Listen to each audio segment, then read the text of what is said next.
Hey, this is the Apsara Tales channel where we share real stories with unexpected twists. If you enjoy the video, make sure to subscribe and give it a like. It really helps our channel grow. Now let's dive into the story.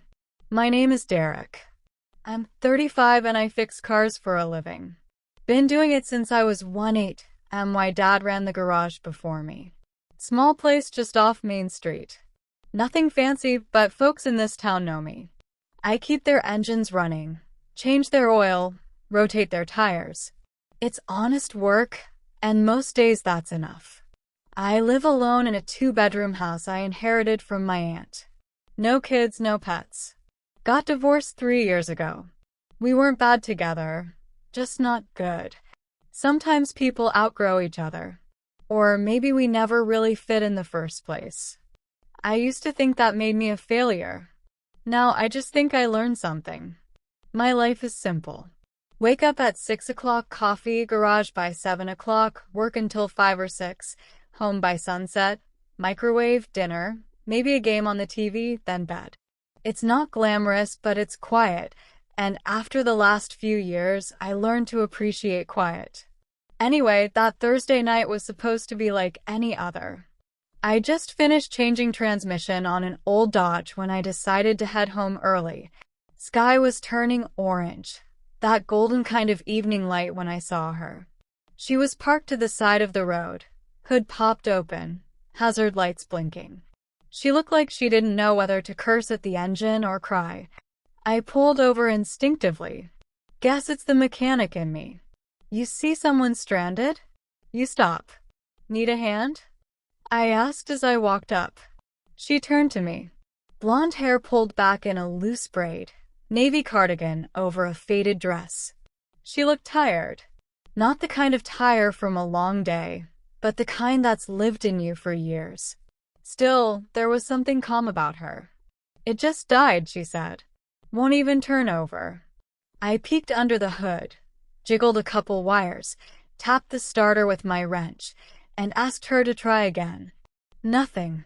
Starter was fried. Looks like you'll need a tow, I said. I can call one for you, or if you don't mind, I can tow you to my shop. Won't charge you tonight. She hesitated, then smiled faintly. You're not trying to kidnap me, are you? I laughed.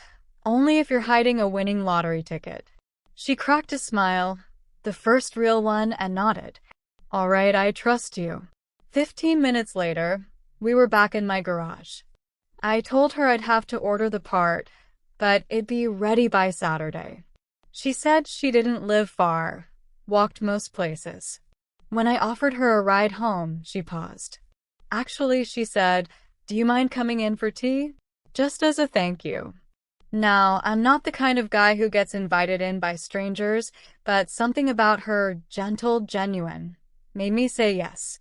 Her place was cozy small, filled with books and plants, old photographs on the walls. She poured me chamomile tea, and we sat in the living room. She told me her name was Molly. I told her mine. You own the garage, right? She asked. Yeah. Took it over after my dad passed. She nodded slowly, sipped her tea. I remember him. He used to fix my husband's truck. Silence fell for a second. She didn't say more, and I didn't press, but I got the sense she hadn't said his name out loud in a while. We talked for over an hour about books, the town, bad coffee, good music. It felt easy, natural, like we'd known each other longer than an evening. When I stood to leave, she walked me to the door. Her eyes lingered a moment longer than I expected. Then she said, You're the first person I've had tea with in maybe a year. I didn't know what to say, so I just nodded and smiled. Thanks again for stopping, she added. It meant more than you think. I got in my truck, drove off, and couldn't stop thinking about her the rest of the night. I didn't expect to see her again so soon.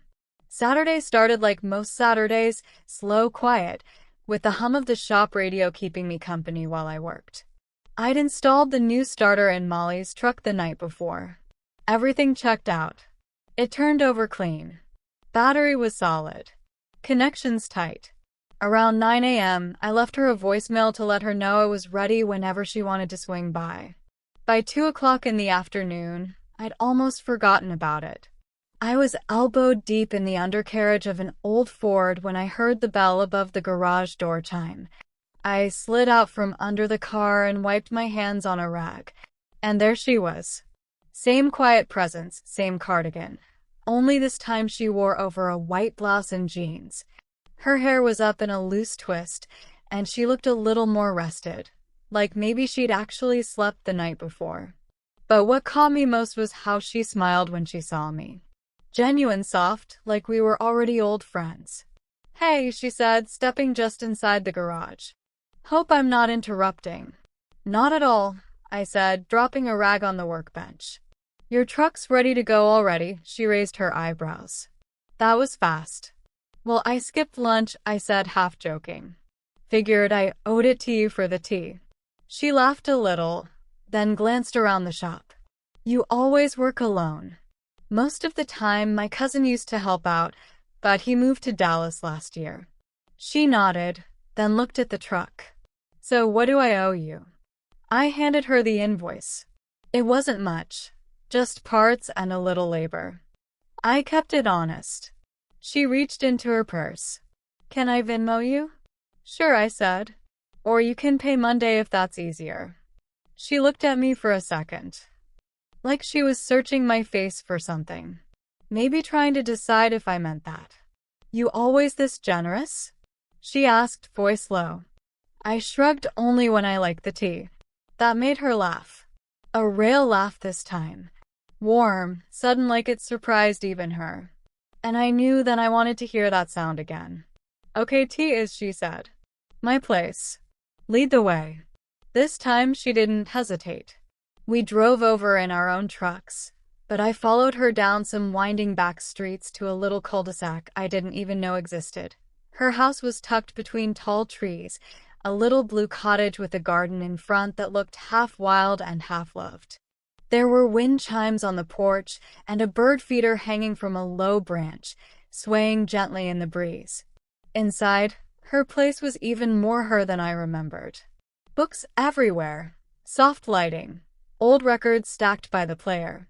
It smelled faintly of lavender and coffee grounds. She handed me a mug as I sat down on the couch. "This time no tea," she said. "You look like a coffee guy." "Guilty," I said, taking a sip. It was strong, dark, no sugar, exactly how I like it. We talked. This time the conversation went deeper. She asked more about my life. I told her about the garage, how I'd taken it over when my dad passed from a heart attack 5 years ago, how I kept it small, local, no big expansion plans, just enough to pay the bills and do right by people. Then she opened up. Really opened up. "When Henry died," she said, staring at the rim of her cup, "everything just stopped. One day I had a life, a partner, a routine. The next I was just floating. I didn't say anything. Didn't need to. Sometimes silence says enough. I used to have friends," she went on, "but they didn't know what to say after he was gone. So they said nothing. Invitations stopped. Phone got quiet. I became the woman people pitied but didn't invite." "I'm sorry," I said. She looked at me. "You don't have to be. It just is." Later, we moved to the porch. The late afternoon sun filtered through the trees, casting long shadows on the floorboards. She leaned back in the wooden chair, her legs curled under her, sipping slowly. "I forgot what this felt like," she murmured. "What company?" "Real company? Someone who sees me as more than just a widow." There was a long pause. Not awkward, just thoughtful. Like the kind that happens when something's starting to change and you both feel it but aren't quite ready to say it. As the sky started turning gold, I stood to leave. She walked me out, and when I reached my truck, she called out softly, "Derek?" I turned. She stood in the doorway again, one hand on the frame, the other holding her coffee cup. "Would it be weird if I asked you to come by again sometime? Not for the truck, just for coffee or conversation or silence." I smiled. "Not weird at all. Good, she said, a little more sure of herself now because I think I'd like that. So would I. The days passed like they always did. Slow, predictable, but there was something different now, a subtle shift. The conversations with Molly didn't feel like casual exchanges anymore. Each time we spoke, whether it was at the shop or on the phone, it was like the air between us carried an unspoken tension, a quiet understanding that neither of us had fully acknowledged yet. It had been 2 days since I left her house after that coffee. She called me that morning asking if I could look at her washing machine. It had stopped working. She tried to keep the tone light, but I could tell there was something more beneath her words. I didn't mind, of course. I've been more than happy to help with anything. Though, in hindsight, I realized I didn't know why she was so insistent on calling me. I'd fixed washing machines before. I wasn't a plumber, but I could usually figure things out. What I didn't expect was what would happen when I walked into her house that afternoon. When I arrived, Molly was sitting in the living room reading a book. She looked up as I walked in, and the smile on her face was different, almost hesitant, like she was bracing for something. But she didn't say anything about it. She just nodded toward the laundry room. "Thanks for coming," she said softly. "It's probably nothing, but I've had issues before." I gave a small nod and followed her into the room. The washing machine was newer, maybe 2 or 3 years old, but it wasn't turning on. I crouched down, pulled off the panel, and started checking the connections. It didn't take long to find the problem. A loose wire, the kind of thing you'd never expect, but it was an easy fix. As I worked, I could feel her presence in the room. She wasn't saying much, but I could tell she was watching me closely. When I finished, I stood up and wiped my hands on a rag. "It's good to go now," I said. "Just needed a little tightening." "Thanks," she said again. But her voice was different, softer, almost like she was trying to find the right words. I set the rag down and turned to face her. "Is everything all right?" I asked, a little hesitant. I didn't want to push, but I felt like something was off. She hesitated for a moment before speaking, her eyes looking anywhere but at me. Then finally, she sighed and looked up. "I don't know what I'm doing, Derek," she said, her voice barely above a whisper. "I didn't expect any of this." "What do you mean?" I asked, feeling that familiar knot form in my stomach. This was more than just about a washing machine. She was talking about something bigger. "I didn't expect to feel this way," she said. "I didn't expect to have someone to talk to again, someone who actually listens. And then you were just there." It was a long pause. I wasn't sure what to say. "Molly, I know it's crazy," she interrupted. "You've been nothing but kind, but I've spent so long alone that I don't know what to make of any of it." I stood there, my mind racing. She wasn't talking about the truck or the washing machine or the coffee. She was talking about us. "I didn't mean to make things complicated," she continued, her voice almost breaking. After Henry, I thought I was done with it. I thought I was done with everything. I didn't know how to respond. I'd been careful, hadn't I? I kept things simple, kept the boundaries clear.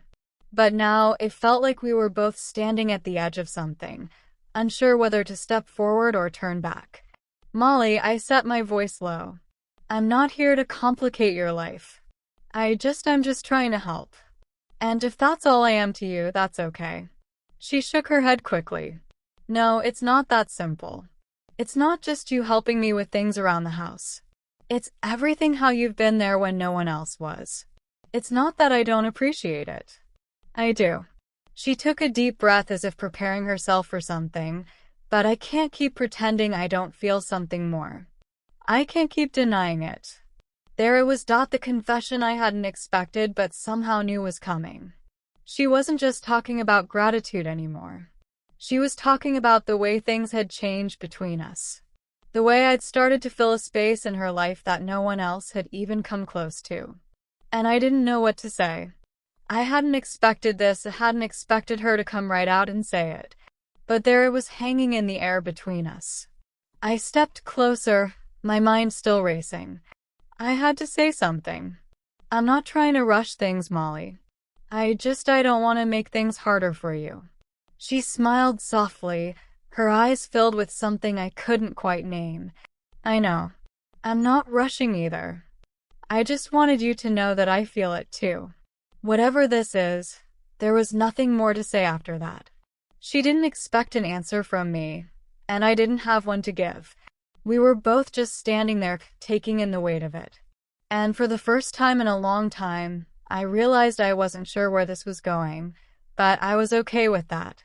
The next few days were strange. Things between Molly and I had shifted, but we never spoke of it again. There was this unspoken understanding now, a strange tension that neither of us wanted to address. Yet, it lingered in every conversation, every glance. I didn't want to make it awkward, but I couldn't ignore the fact that something had changed between us. I kept busy with work, focusing on the small repairs around the garage and making sure the customers were satisfied, but my mind kept drifting back to her, Molly, and the way she looked at me. The way her words hung in the air after that confession. She had admitted it. She felt something, and I felt something too. But I had no idea how to handle it. I hadn't seen her since that day in her laundry room, but she called me a couple of times after that. Each time a little less hesitant, a little more like she was trying to return to normal. And each time I found myself hoping that maybe, just maybe, she'd be more open. But she never was. Not really. Then that Friday afternoon, she called me again. It was about the truck, she said. The brakes were making a strange noise. It wasn't a huge deal, but I could tell she was anxious about it. She asked if I could come over after work to take a look. I agreed, of course, because I couldn't say no to her. When I arrived at her place, she was standing outside, her hands tucked in her jacket pockets. The moment she saw me, she smiled. But it was different from the usual smiles. It was softer, almost nervous. "Hey," she said, voice tentative. "Thanks for coming." "Of course," I replied, nodding toward the truck. "Let's take a look." We spent the next few minutes in silence as I looked over the brakes, trying to keep things professional, try to ignore the tension that seemed to fill the space between us. It was the same old truck. No big surprises, just a bit of wear and tear. After a few minutes, I finished up the inspection and looked up at her. "All good," I said. "No big deal. You can pick it up tomorrow." She nodded, but she didn't move to leave. Instead, she just stood there watching me like she was weighing something in her mind. It felt like a moment that had been coming for a while, and now it was here, right in front of us. "I need to talk to you," she said suddenly, her voice quiet but firm. I put the tools down and looked at her, unsure of what to expect. "What's on your mind?" "I've been thinking a lot lately," she continued, her voice shaking a little. "About everything about us? About what I said that day in the laundry room." I swallowed, my heart suddenly racing. I didn't know where this was going, but I knew it wasn't going to be easy. "I don't want to make things harder for you," I said, trying to keep my voice steady, trying to sound like I had everything under control, but inside I was a mess. She shook her head. "It's not that. I don't want to make things harder for you either. But I can't keep pretending nothing has changed. I can't keep acting like what we've been doing. This back and forth is just casual." My chest tightened. I knew what she was saying, even if she hadn't quite said it directly. She wasn't talking about the truck anymore. She was talking about us. "I know we've both been avoiding this," she went on, her voice gaining strength. "But I can't deny how I feel anymore. And I'm tired of pretending I don't want more. I don't want to be just a widow anymore, Derek. I don't want to be alone, and I don't want to keep living in the past." I stood there for a moment processing her words. Everything inside me was telling me to pull back to keep my distance, but I couldn't. Not anymore. I took a deep breath, finally stepping closer to her. "Molly, I don't want to rush things.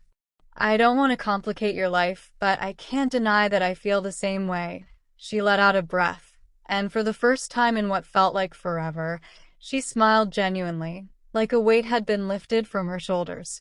You're not the only one, she said softly, stepping a little closer. But I don't want to take this slow anymore. I'm tired of waiting for the perfect moment. I just want to know if you feel this too. I nodded. I do. I do feel it. And just like that, everything changed. The uncertainty, the tension, it all melted away, replaced by something I hadn't expected to find so quickly. The fear, the hesitation, the fear of making the wrong move. It all disappeared. What was left was a quiet, simple truth. We were both tired of pretending. We didn't need to say anything more. Without words, we both knew what this was. She leaned in, hesitating for just a moment.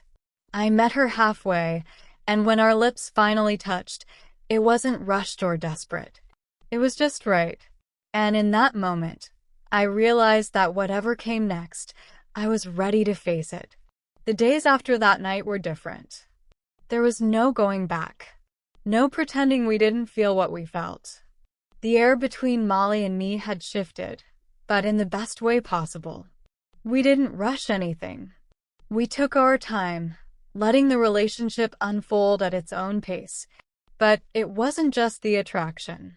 It was the connection we had developed over weeks of conversations, shared experiences, and quiet moments.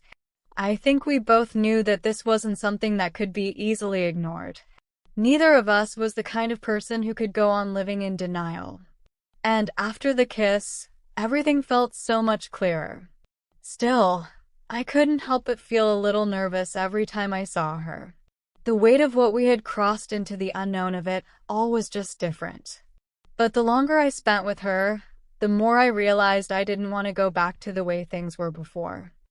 I didn't want to be the guy who was just there to fix things around the house anymore. I didn't want to just be the neighbor who occasionally helped with a broken washer or a faulty truck. I wanted more, and I could tell she did too. It was a Friday afternoon when she called me again, asking if I had time to come over. I didn't hesitate to say yes, even though I had a ton of work piling up at the shop. I wanted to be with her. That was all I could think about. When I arrived, she was standing outside as usual, waiting for me with that soft smile I had come to cherish. But this time there was something different about her. Something more assured. "I've been thinking," she said as we walked inside, "about what we talked about." I nodded, my heart thumping in my chest. I knew what she was talking about, but part of me still wasn't sure where we stood. "I realized something," she went on, her voice steady now. "I'm not afraid of this anymore, Derek. I'm not afraid of what it could be, of what we could be." The word settled over me like a weight, but it wasn't heavy. It was reassuring. It was what I've been waiting for, though I hadn't known it until now. "I'm not either," I said. "I want this, Molly. I want to see where this goes. I don't know what the future holds, but I know I don't want to let this go." She reached out, taking my hand in hers, and we stood there for a moment, just holding on to each other. There is no grand speech, no elaborate promises, just two people realizing that sometimes all you need to move forward is the courage to take the first step. A few weeks later, we were sitting at my kitchen table having coffee, and the conversation took a turn I hadn't expected. Molly had been talking about her life, how she had spent so long trying to live up to the expectations placed on her as a wife, a mother, and even as a widow. And now, after all this time, she was finally learning how to live for herself. "I think I've forgotten what it means to live for me," she said, looking down her cup. "I spent so much time living for others that I lost track of what I wanted, what I needed. And I think I've been doing that for so long that I forgot how to even think about the future, about what I wanted next. But now with you, it feels like maybe I could finally figure that out." I sat there quietly listening. I could feel her uncertainty, but I could also sense her strength. She was doing something I hadn't realized she was capable of. She was choosing to move forward, to embrace the future, no matter how unknown it might be. And in that moment, I realized that she wasn't just opening up to me. She was opening up to herself. I don't know what the future looks like either, I said, my voice steady. But I know I want you in it. I know I want to figure this out with you together. She smiled, her eyes softening. I'm ready, Derek. I'm ready to stop being just a widow. I'm ready to live, to find out what's next with you if you'll have me. The air between us felt warm, filled with possibilities, and I knew that whatever came next, we would face it together. We didn't need to have everything figured out right away. We didn't need to know where this relationship would lead. The truth was, we had already taken the biggest step just by being honest with each other. And for the first time in a long time, I felt a sense of peace. We didn't need to rush, didn't need to have all the answers. We could take it one day at a time, figuring things out as we went along. Molly leaned in, pressing a soft kiss to my lips, and I felt a surge of warmth flood through me. It wasn't a dramatic moment. There were no fireworks or grand gestures, just the simple truth of two people who had found something real in each other and who were willing to fight for it. We'll figure it out, I whispered, holding her close together, and for the first time, it felt like we were both ready to let go of the past and look ahead, ready to start something new, something real. And that was enough.